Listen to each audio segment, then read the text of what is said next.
జై శ్రీరామ్. రామాయణం 18వ భాగం. అప్పుడు సీతమ్మ లక్ష్మణుడిని ఇలా అంటుంది: పాపిష్టివాడా, నువ్వు ఇంకా వెళ్లకుండా నిలుచుంటే నీకు దక్కుతానని అనుకుంటున్నావేమో. నా పాదంతో కూడా నిన్ను తాకను.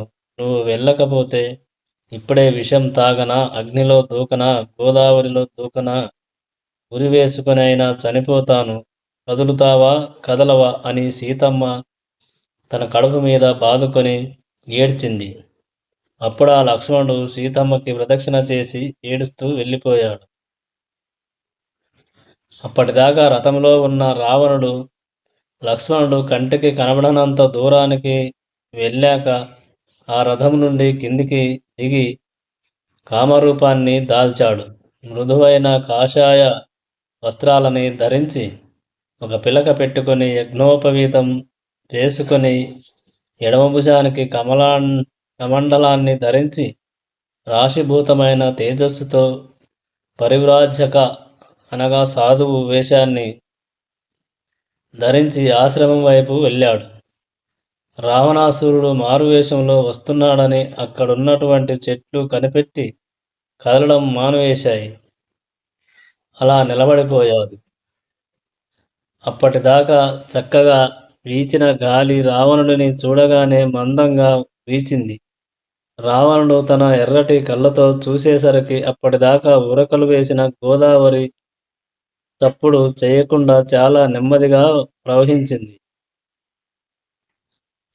అలా ఆ రావణుడు సీతమ్మ దగ్గరికి వెళ్ళి, నువ్వు పచ్చని పట్టుచీర కట్టుకొని పద్మం వంటి ముఖంతో, పద్మముల వంటి చేతులతో, పద్మాల లాంటి పాదాలతో ఉన్నావు.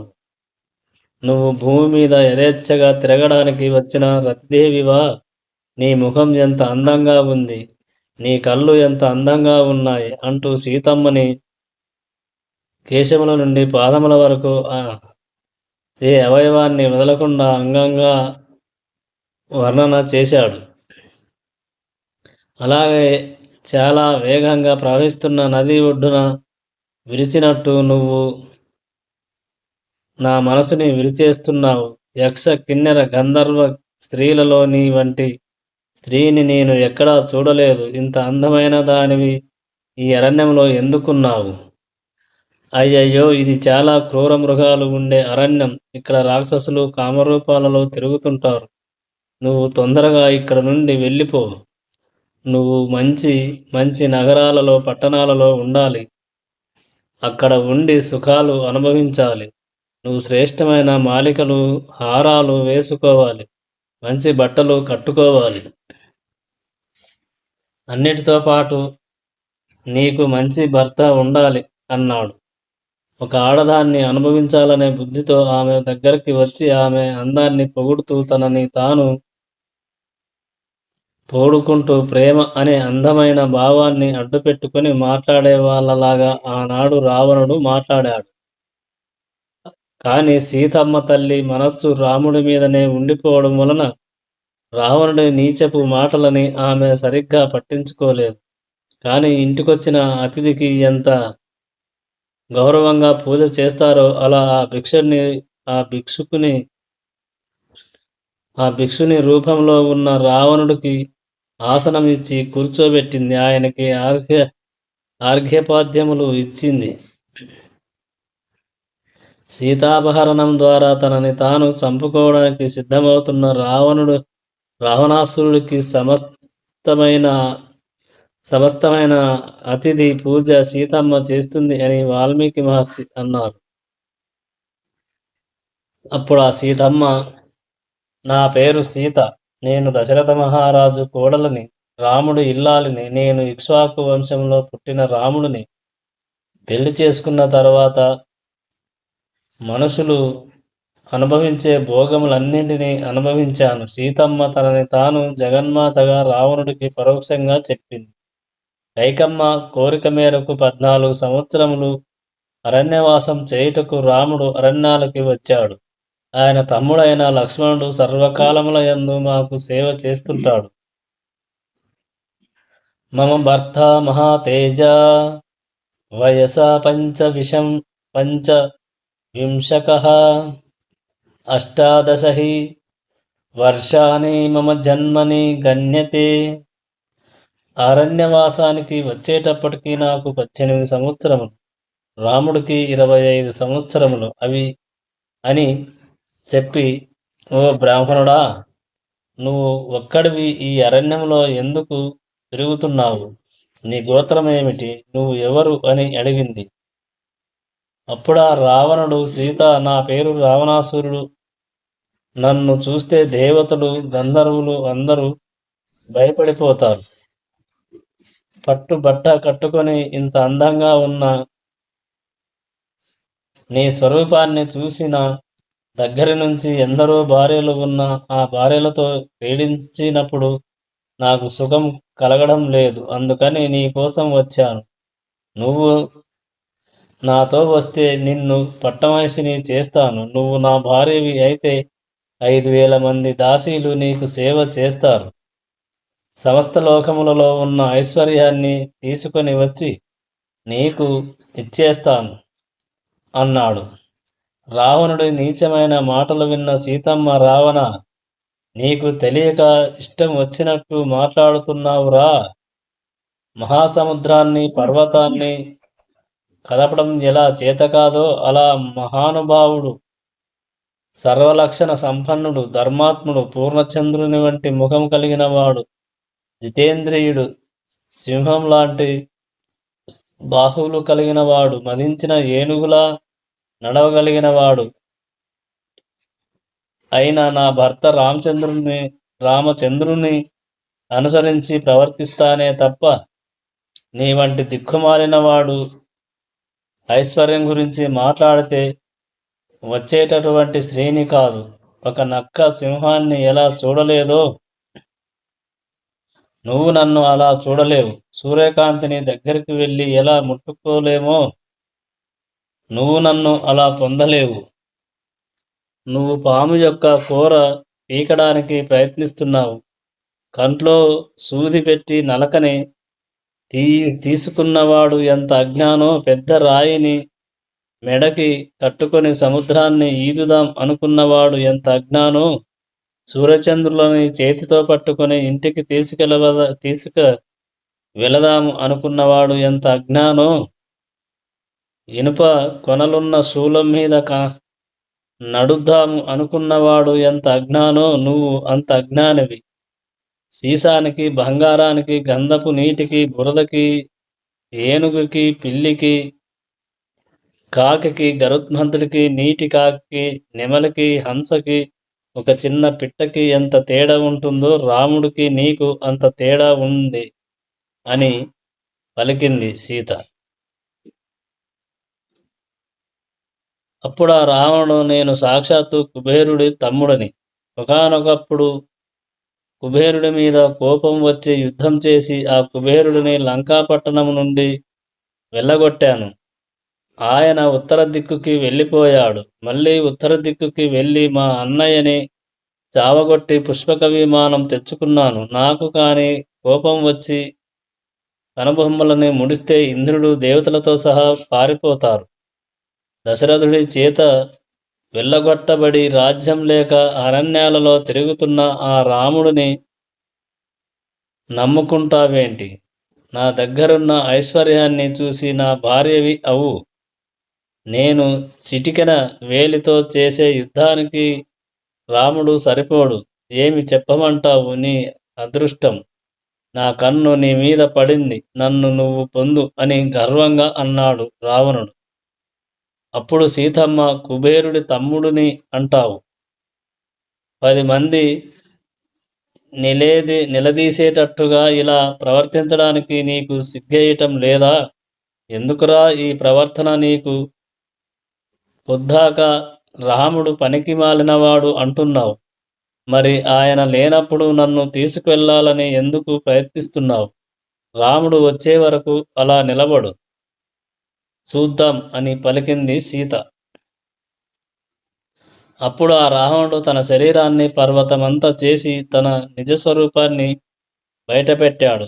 ధనుర్బాణాలతో, కుండలాలతో మెరిసిపోతున్నాడు. ఆకాశము నుండి దిగివచ్చిన నల్లటి మబ్బులా ఉన్నాడు. అప్పుడాయన, నాతో సమానమైన వాడు ఎక్కడుంటాడు? నిన్ను ఇప్పుడు ఇలా తీసుకెళ్ళిపోతాను చూడు అని అపారమైన కామంతో కన్ను మిన్ను కానక భయపడుతున్న సీతమ్మ దగ్గరికి వచ్చి,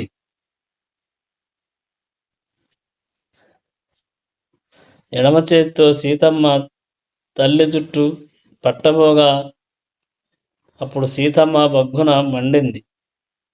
అప్పుడు సీతమ్మ మండడంతో అతని వెనక్కి వెళ్ళాడు. అది రావణాసురుడికి ఒక శాపం. ఇష్టం లేని ఆడమనిషిని ముట్టుకుంటే కాలి భస్మమైపోతాడు. అందుచేత సీతమ్మని భూమితో సహా పెకలించి రథం మీదకి పెట్టుకొని సీతమ్మని రథం మీద తీసుకెళ్ళిపోతున్నాడు.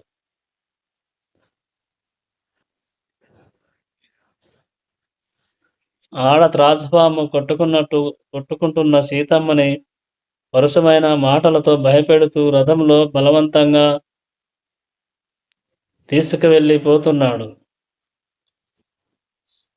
అప్పుడు ఆయన రథం బయలుదేరు అనేసరికి ఆ రథం బయలుదేరింది. ఆకాశ మార్గంలో వెళుతున్న ఆ రథం నుండి సీతమ్మ, రామ రామ, మీరు ఎక్కడ అరణ్యంలో దూరంగా ఉండిపోయారు? నా కేక మీకు ఎలా వినబడుతుంది? ఈ దుష్టాత్ముడు నన్ను ఎత్తుకుపోతున్నాడు. ధర్మం కోసమని జీవితాన్ని, రాజ్యాన్ని త్యాగం చేసిన ఓ రామ, నీ భార్యను ఇవాళ ఒక రాక్షసుడు అపహరిస్తున్నాడు. ఈ విషయం మీకు తెలియదు కదా లక్ష్మణ? సర్వకాలములయందు రాముడిని అనుసరించి ఉండేటటువంటి వాడు నన్ను రావణాసురుడు ఎత్తుకుపోతున్నాడన్న విషయం నీకు తెలియదు కదా? రక్షించండి, రక్షించండి అని పెద్దగా కేకలు వేస్తూ సీతమ్మ ఏడుస్తుంది. అలాగే ఓ మృగాల్లారా, ఓ పక్షుల్లారా, ఓ పర్వతాల్లారా, ఈ భూమి, ఓ గోదావరి, మీ అందరూ దయచేసి వినండి. నన్ను రావణాసురుడు అపహరించాడన్న వార్త రాముడికి తెలియజేయండి అని ఏడుస్తూ ఆ తల్లి రావణుడి రథంలో తప్పించుకోవడానికి ప్రయత్నిస్తుంటే 20 బాహువులతో ఆడత్రాసుని నొక్కినట్టు నొక్కి సీతమ్మని ఆ రథంలోనే తీసుకువెళుతున్నాడు. అలా రావణుడు సీతమ్మతో వెళ్ళిపోతుంటే అక్కడే చెట్టు మీద కూర్చొని ఉన్న వృద్ధుడైన జటాయువు కనబడ్డాడు. అప్పటికి ఆయన 60,000 సంవత్సరములు. అప్పుడు జటాయువు, దుష్టుడైన ఓ రావణ, నువ్వు చేయకూడని పని చేస్తున్నావు. ధర్మం ఆచరించడం కోసమని రాజ్యాన్ని విడిచిపెట్టి అరణ్యాలకి వచ్చి తాపసిలా జీవిస్తున్న రాముడి ఇల్లాలిని అపహరిస్తున్నావు. దీని చేత నువ్వు ప్రమాదాన్ని కొని తెచ్చుకుంటున్నావు. ఇప్పటికైనా నీ బుద్ధి మార్చుకో. రాజ్యంలో పరిపాలింపబడుతున్న ప్రజలకి ధర్మంలో రాముడు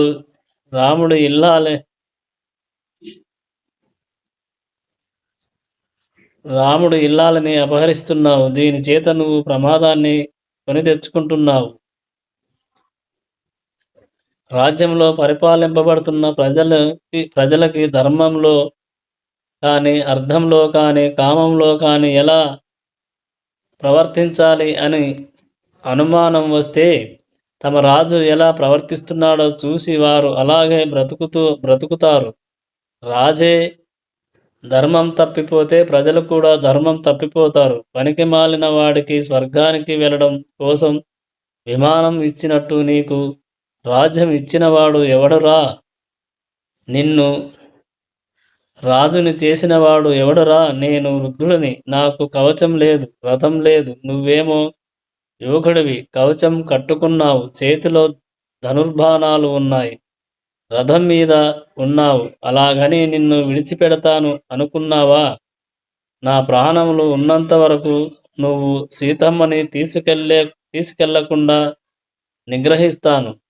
నా పౌరుష పరాక్రమాలు అంటే ఏంటో చూద్దువు అని పెద్ద పెద్ద రెక్కలు ఊపుతూ రావణుడి మీదకు యుద్ధానికి వెళ్ళాడు.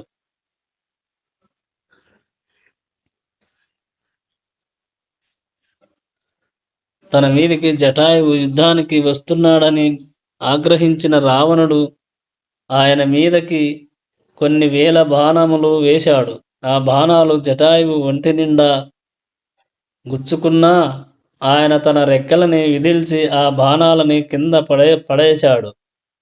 తరువాత ఆయన రెక్కలని అల్లారుస్తూ ఆ రథాన్ని కొట్టి రావణుడిని తన ముక్కుతో కుమ్మాడు.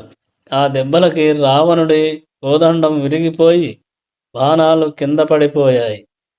మళ్ళీ ఆ జటాయువు తన రెక్కలతో కొట్టేసరికి ఆ రథం కింద పడిపోయింది. అప్పుడు ఆయన తన వాడి ముక్కుతో ఆ రథసారథి శిరస్సును కోసేశాడు. తన కాళ్ళ గోళ్లతో ఆ రథానికి ఉన్న పిశాచాల్లాంటి గాడిదలని సంహరించాడు. అప్పుడు రావణుడు సీతమ్మతో కింద పడిపోయాడు. అలా పడిపోతూ పడిపోతూ ఆ రావణుడు సీతమ్మని రథం మీద మళ్ళీ భూమి పెకలించి రథం మీద పెట్టుకున్నాడు. ఇది చూసిన జటాయువుకి ఎక్కడ లేని కోపం వచ్చి రావణుడి 10 ఎడమ చేతుల్ని తన ముక్కుతో నరికేశాడు. నరకబడ్డ 10 చేతులతో సహా సీతమ్మ కింద పడిపోయింది. రావణుడికి మళ్ళీ ఆ 10 చేతులు పుట్టాయి.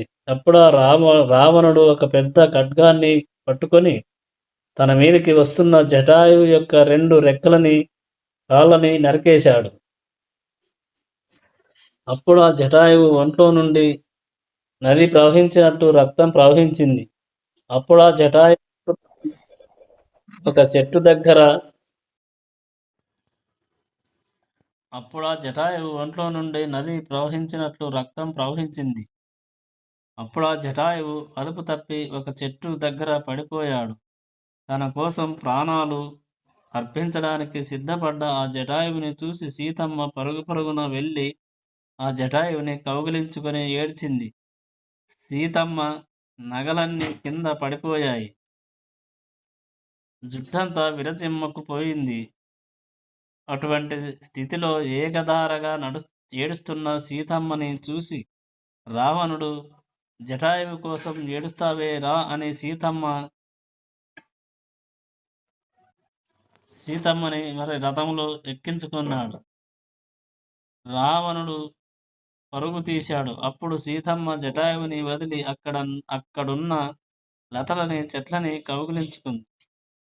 అప్పుడు ఆ రావణుడు అక్కడికి వెళ్ళి లతలని కౌగిలించుకుంటావే రా అని సీతమ్మని రథంలో తీసుకొని వెళుతున్నాడు. రావణుడు సీతమ్మని అలా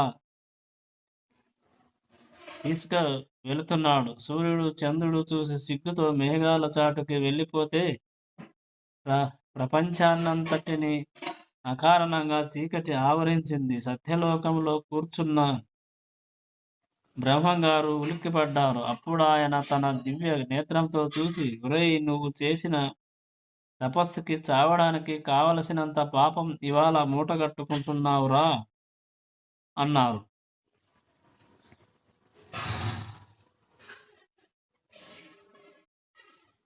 రావణుడు సీతమ్మని అలా తీసుకువెళుతున్నాడు రథంలో. రావణుని చూసి ఋషులు ఈ కళ్ళతో ఇటువంటి దృశ్యాన్ని చూడవలసి వచ్చిందని బాధపడ్డారు.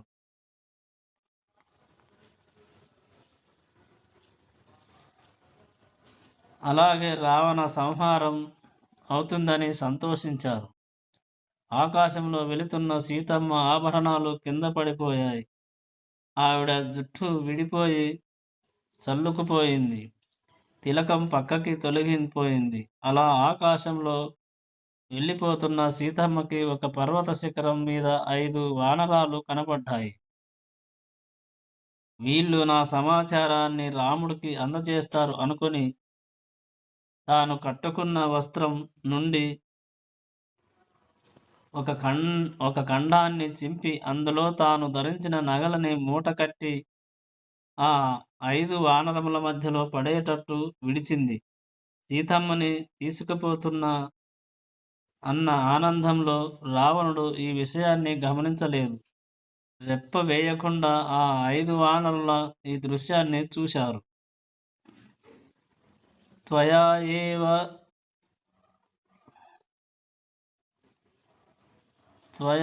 ఏవ నూనం దృష్టాత్మనం భీరునా హర్తుం ఇచ్చత మమ అపవాహితో భర్త మృగరూపేణ మాయయా.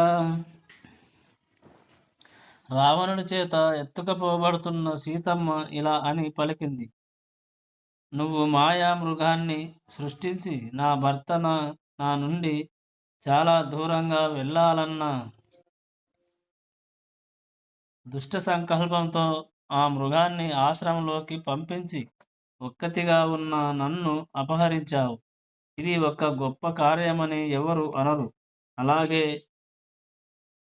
ఇది యాదృచ్ఛికముగా జరిగిన సంఘటన కాదు. ఇలా జరగాలని నువ్వు ముందుగానే ప్రణాళిక రచించావు. ఇలా చెయ్యడం నీ పరాక్రమానికి కానీ నీ తపస్సుకి కానీ ఒకనాడు నువ్వు జీవించిన జీవితానికి కానీ ఏ విధముగా నిదర్శనంగా నిలబడుతుంది. ఒక పరస్త్రీని ఎత్తుకొని వచ్చి నేను గొప్పవాడిని అని చెప్పుకుంటున్నావు. ఇలా చెప్పుకోవడానికి నీకు సిగ్గేయడం లేదా? నువ్వు నిజంగా అంత గొప్పవాడివి అయితే రాముడు లేనప్పుడు నన్ను ఎందుకు తీసుకువచ్చావు? రాముడు ఉండగా ఎందుకు రాలేకపోయావు? నువ్వు చేసిన పని పెద్దలైన వారు వీరులైన వారు అంగీకరించేటటువంటి పని కాదు. నన్ను ముట్టుకోవడం, నన్ను అనుభవించడం నువ్వు ఒక్కనాటికి చేయగలిగే పని కాదు. కానీ నన్ను ముట్టుకొని తేవడం వలన నీ శరీరం పడిపోయాక నరకానికి తీసుకెళ్ళి చీము నెత్తురుతో ఉండే అసిపత్రవనంలో పడేస్తారు. అలాగే ఘోరమైన వైతరణి నదిలో పడేస్తారు.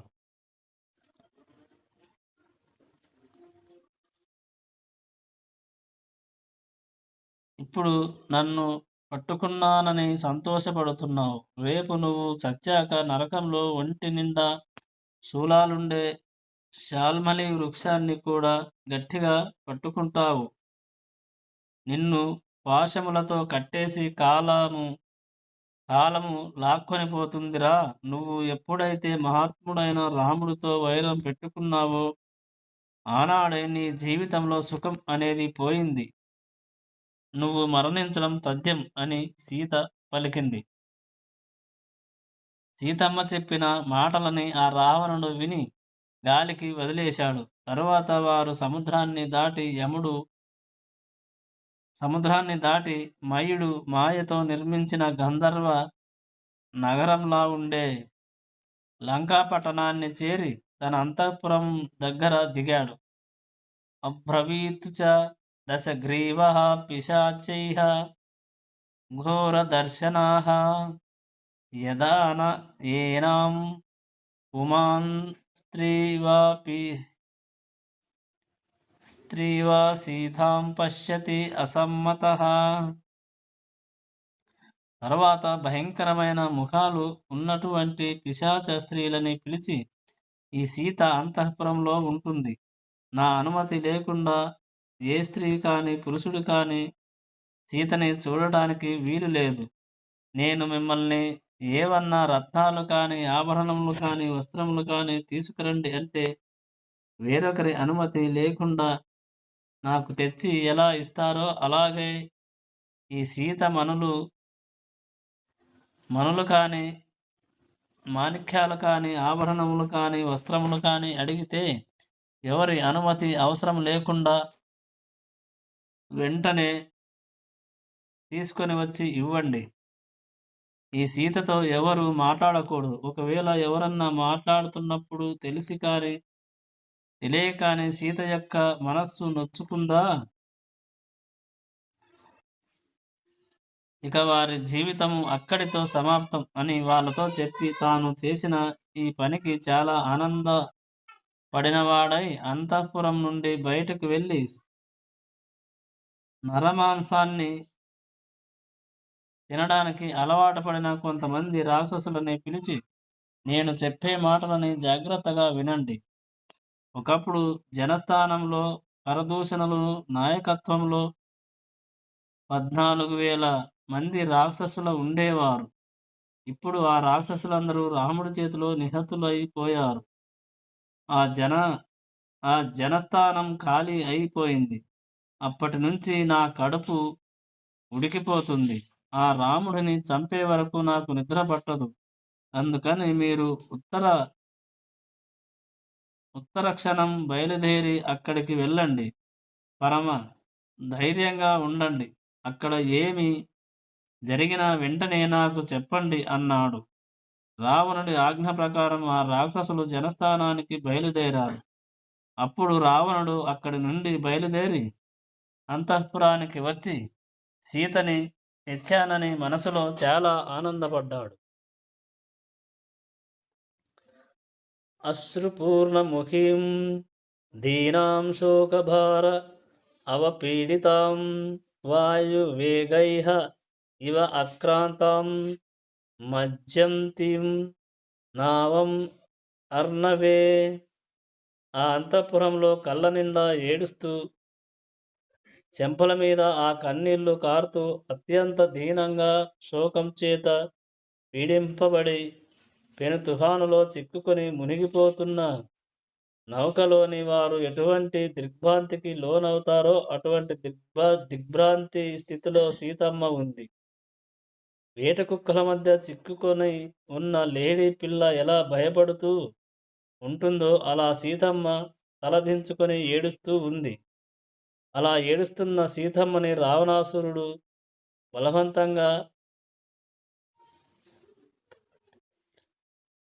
బలవంతంగా పలకరించాడు.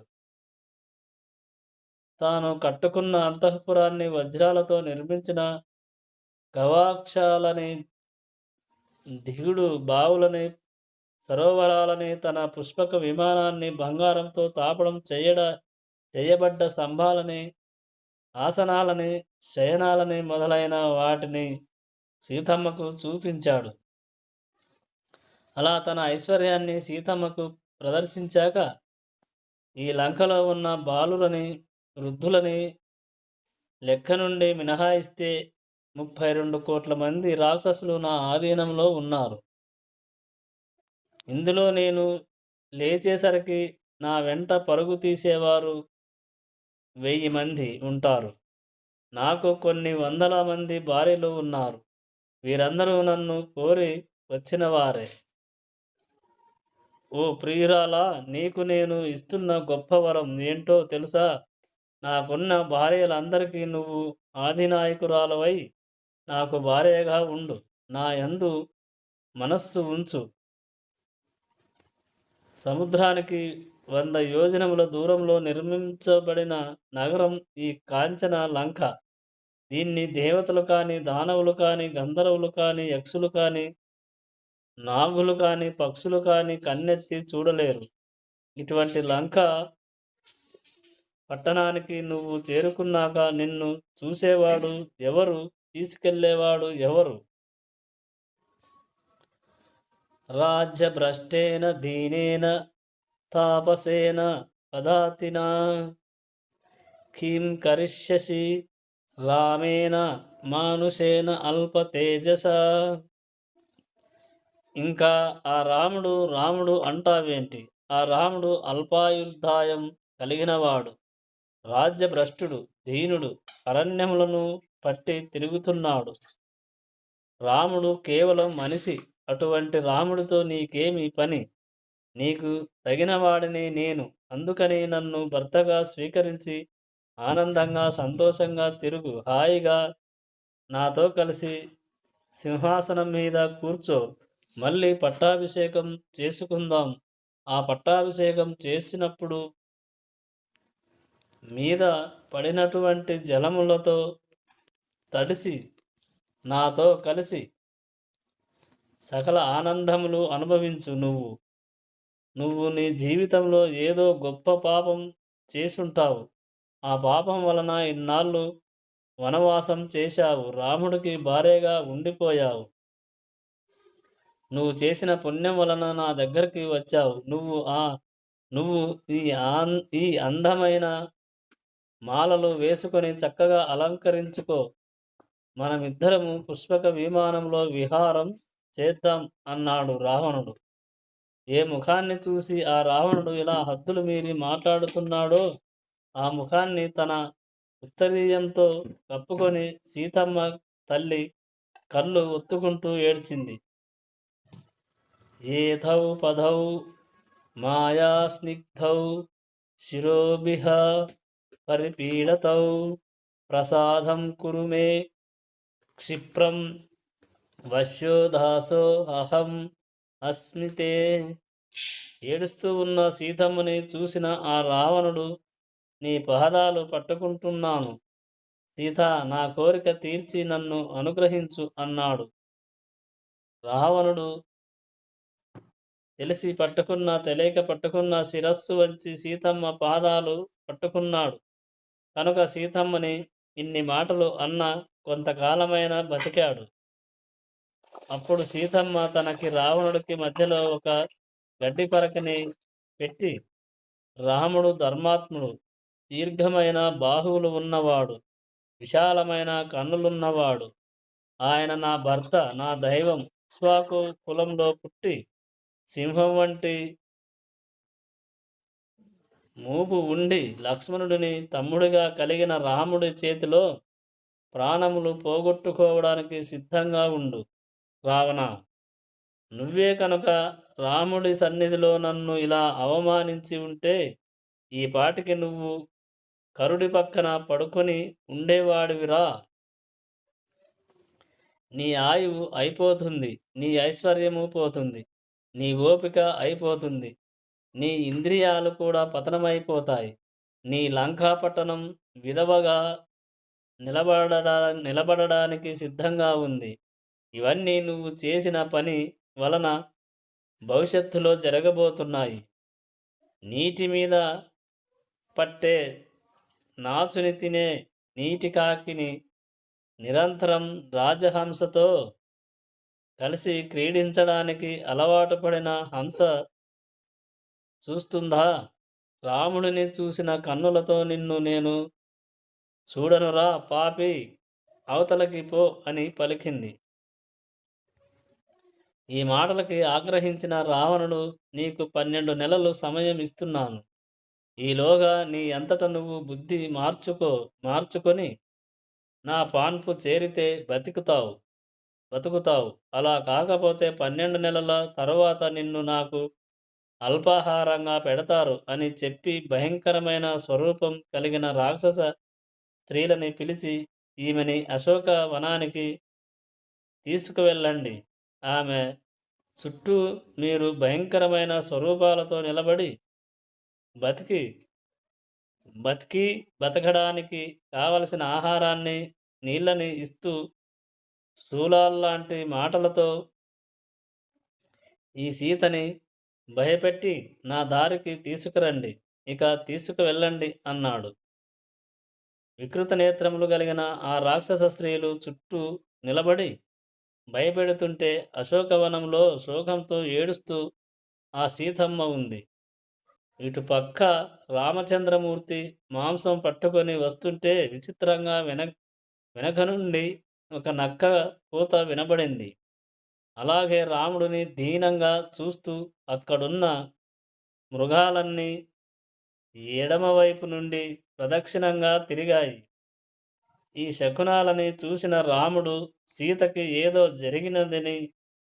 జరిగినదని భావించి గబగబా వస్తుండగా ఆయనకు ఎదురుగా లక్ష్మణుడు వచ్చాడు. లక్ష్మణుడిని చూడగానే రాముడి పై ప్రాణాలు పైనే ఎగిరిపోయాయి. అప్పుడాయన లక్ష్మణుడితో, సీతని వదిలి ఎందుకు వచ్చావు? సీత ప్రమాదంలో ఉందని నేను అనుకుంటున్నాను. సీత క్షేమంగా ఉంటుందా? బతికి ఉంటుందా? నాకు నమ్మకం లేదు. ఎందుకంటే నేను కరదూషణులని సంహరించాక రాక్షసులు నా మీద పగబట్టారు. మారీచుడు మరణిస్తూ హా సీత, హా లక్ష్మణ అన్నాడు. సీత నిన్ను నిగ్రహించి పంపి ఉంటుంది. అందుకని నువ్వు వచ్చావు.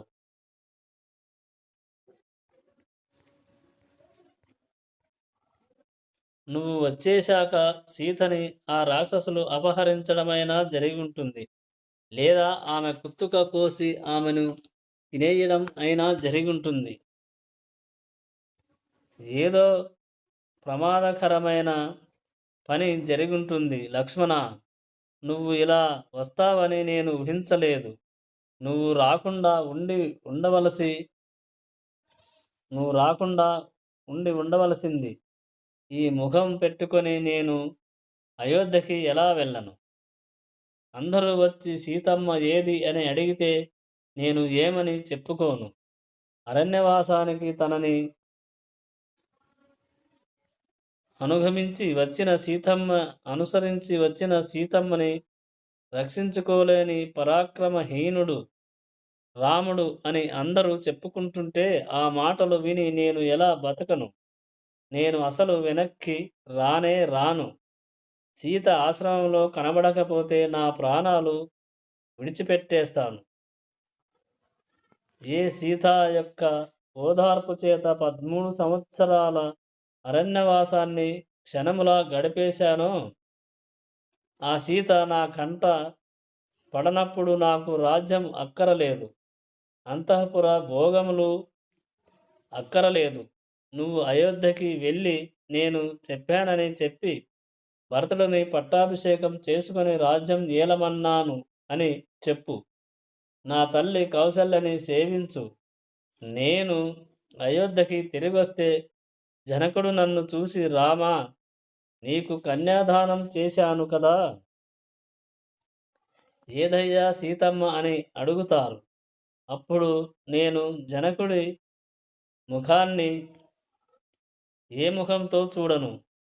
సీతని వదిలి రావద్దని నేను నిన్ను ఆజ్ఞాపించాను. కానీ నా ఆజ్ఞని పాటించకుండా సీతని వదిలి నువ్వు ఒక్కడివి ఎందుకు వచ్చావు అన్నాడు. అప్పుడు లక్ష్మణుడు, అన్నయ్య, నా అంత నేనుగా రాలేదు, సీతమ్మని విడిచిపెట్టి రాలేదు. నీ మాటని పాటిద్దామనే ప్రతి క్షణం సీతమ్మ దగ్గరే ఉండి జాగ్రత్తగా కాపు కాశాను. ఆర్యేణ యవ పరికృష్టం పరాకృష్టం హ సీతే లక్ష్మణ ఇతి చ పరిత్రాహి ఇతి యత్ వాక్యం మైథిల్యః తత్తు శుద్ధ్రీం గతం. కానీ ఎప్పుడైతే అరణ్యంలో నుండి నీ గొంతుతో హా సీత, హా లక్ష్మణ అన్న మాటలు సీతమ్మ విన్నదో, నీ యందు ఉన్నటువంటి అపారమైన ప్రేమ చేత భయ విహ్వల అయిపోయింది. అప్పుడు సీతమ్మ ఏడుస్తూ, లక్ష్మణ వెళ్ళు అని నన్ను 1కి 10 మార్లు తొందర చేసింది. కానీ మా అన్నయ్య అలా నీచంగా రక్షించండి అని ఒక్కనాటికి అరవడు. ఇది రాక్షస మాయ అని సీతమ్మకి చెప్పాను. కానీ నువ్వు భరతుడితో కలిసి కుట్ర చేసి నన్ను పొందడానికి రాముడి వెనకాల అరణ్యవాసానికి వచ్చావు అని సీతమ్మ నన్ను ఒక కఠినమైన మాట అంటే నేను ఇంకా తట్టుకోలేక బయలుదేరి వచ్చేశాను. నా యందు ఏ దోషము లేదన్నయ్యా, నన్ను మన్నించు అన్నాడు లక్ష్మణుడు. అప్పుడు రాముడు, నువ్వు ఎన్నైనా చెప్పు లక్ష్మణ, సీతని ఒక్కదాన్ని అరణ్యంలో విడిచిపెట్టి నువ్వు ఇలా రాకూడదు. నా మాటగా రాక్షసుని మాట వినబడితే సీత నిన్ను ఒక మాట అని ఉండవచ్చు. అంత మాత్రాన సీతను విడిచి వచ్చేస్తావా? ఇప్పుడు సీత ఎంత ప్రమాదంలో ఉందో నువ్వు కోపానికి లోనయ్యావు. అందుకని సీతని విడిచిపెట్టి వచ్చేశావు. ఇప్పుడు నేను ఏమి చెయ్యను అని అంటూ ఆ పర్ణశాలలో ఉండే ప్రదేశానికి చేరుకున్నారు. రాముడు ఆ పర్ణశాలలో అంతా చూశాడు. కానీ సీతమ్మ ఎక్కడా కనబడలేదు. అప్పుడాయన ఆ చుట్టుపక్కల అంతా వెతికాడు. దగ్గరలో ఉన్న పర్వతాలకి వెళ్ళాడు. నదుల దగ్గరికి వెళ్ళి చూశాడు. అక్కడే ఉన్న జింకల దగ్గరికి వెళ్ళాడు. పెద్ద పులుల్ని, చెట్లని అడిగాడు. అలా ఏనుగు దగ్గరికి వెళ్ళి, "ఓ ఏనుగా, నీ తొండం ఎలా ఉంటుందో సీత జడ కూడా అలానే ఉంటుంది. నీకు తెలిసుంటుంది సీత ఎక్కడుందో నాకు చెప్పవా?" అన్నాడు. దగ్గర ఉన్న చెట్ల దగ్గరికి వెళ్ళి సీత ఎక్కడుందో